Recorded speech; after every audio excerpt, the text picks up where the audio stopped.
because China is pretty new to kind of coming to the Middle East specifically. And it's a complicated place with a lot of complicated histories, as you were mentioning. So, are there other places you see in the Middle East where it's going to be maybe tougher for China to get in than it was for them in other parts of Africa or Southeast Asia, places like that? Interestingly enough, Syria has yet to sign on to the Belt and Road Initiative, even though Syria and China are, they're allies in multiple ways. But I think in Syria, because there's so many players, there's Turkey, there's Russia, there's Iran right now, the US presence is still there. You have the Kurds who are being more assertive. China's also maybe finding a hard time getting into there as well. But apart from that, I don't think there's going to be like a massive transformation of one Middle Eastern state into a complete Chinese periphery. I don't think it's the case yet. However, through China's partnership with Iran and through Iran's influence on Iraq, Yemen, Lebanon, and Syria, this could be a gateway of propagating Chinese influence through Iran. Other states don't have that much proxy power in the Middle East. Well, I'm curious how China is able to, kind of as Shelley was saying, manage all of these different factions in the Middle East. For instance, China is invested in Iran and Saudi Arabia and Israel. That doesn't really seem like those all go together. That's right, they don't. But well, China's policy is a lot like Japan's policy in that because they're strangers in this neighborhood, they want to make good relations with everyone.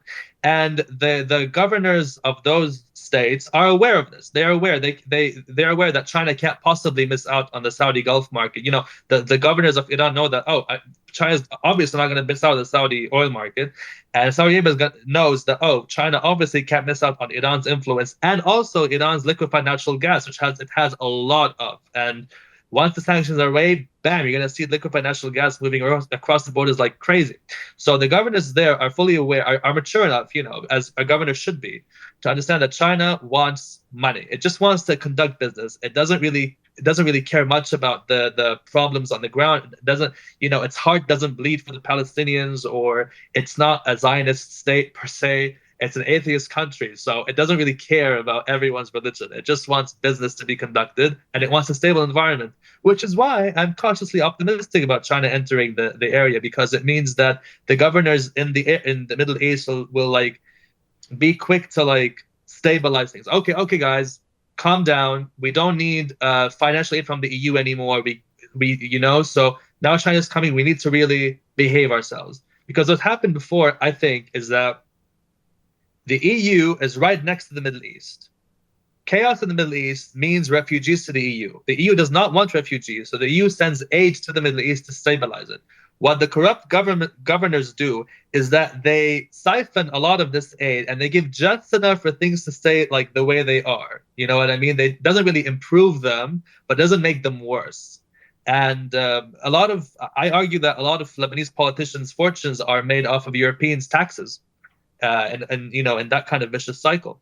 But when it comes to China, China doesn't give aid. It finances projects. It doesn't invest as much as in Europe or America, but it finances projects selectively, cautiously, and it does so with the money of the people, because a lot of companies are state-owned enterprises. So it doesn't have that much money to give as bribes or whatever. And I think it's failed to do so in Lebanon. There's only one BRI project in Lebanon, which is a conservatory of music, which is much appreciated, but it's not like it's not nuclear power plants. Yeah, it's not nuclear power plants or anything like that. Although we do have like some Mandarin courses being taught at universities, but and actually exports to China are increasing, and in Lebanon we could use all the export destinations we can get.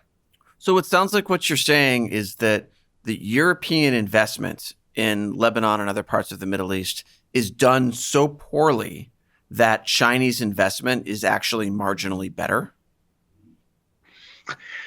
I wouldn't call it European investment. I'd call it European aid. So aid is a type of investment, but because in theory, the aid is supposed to help the people on the ground. Stabilize the place. But it's instead just enriching certain people who already have some means. But you had also said earlier in the podcast that Chinese investment also tends to enrich people who already have means, and it doesn't reduce inequality. So basically, no matter who invests in the Middle East, the people on the ground are getting screwed, and the people who already have money are just going to make more. How's that? I think it's on a case-by-case basis. I think that a power plant, for example, it doesn't make things as worse as a project that is the result of a deal struck by a warlord, for example. Power plants, if they're owned by the state, would produce revenue for the state. But if the person in charge of the Ministry of Energy is corrupt, then they might leech off of that. But the way certain governments are structured prevents China or prevents the state from enriching itself in this manner. Like, we're not going to have a Sri Lanka situation because our ports are all owned by the state, and the state is unwilling to give China what's called a sovereign. Basically, the 99-year lease, where essentially China controls it. Sovereign guarantee, which means that if China doesn't, which means that the state itself strikes the loan deal with China, and Lebanon has so far not done so. In terms of the entire Middle East, I can't really say, but I will say that economic development alone.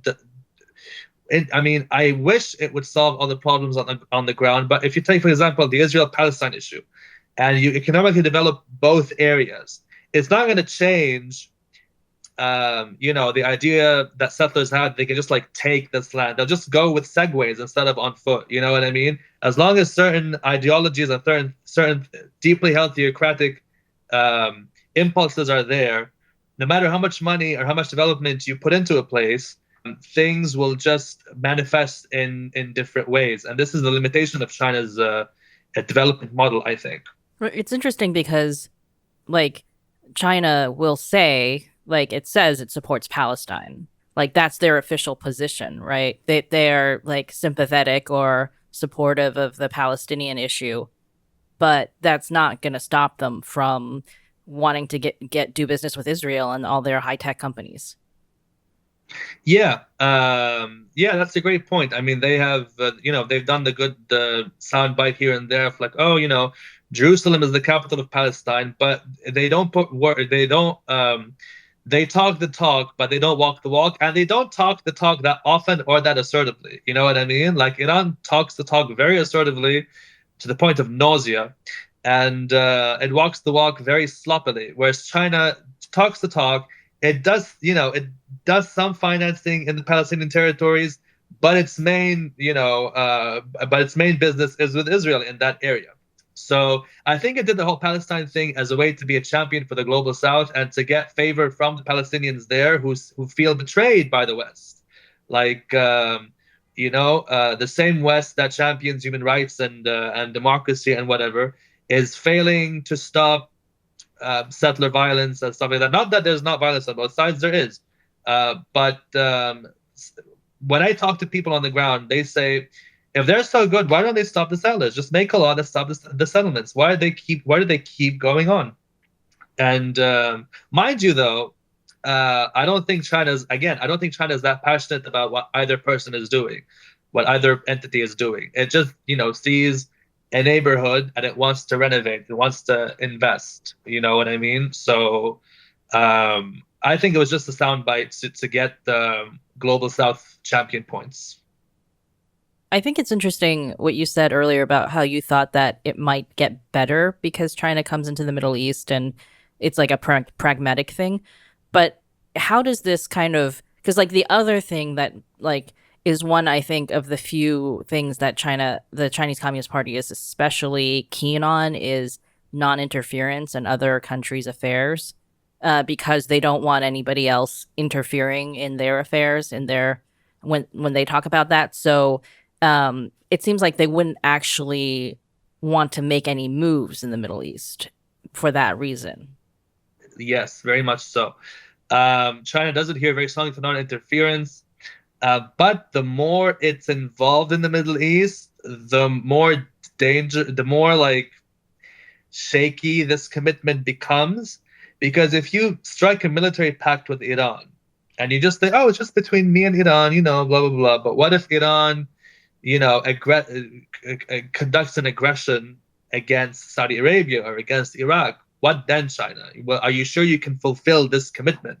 So China's really walking on eggshells when it comes to non-interference. And non-interference, what does that really mean? You know what I mean? I mean, does non-interference mean boots on the ground in another country's state, or does it mean aggressive investment in another country's in another country that would disenfranchise some people there and benefit China? So I think non-interference is it sounds noble and cute, but I don't think it's sincere, and I don't think that interference can occur just militarily, but also very much economically. We're witnessing an economic war right now, and there's certainly interference on all from all sides to all sides.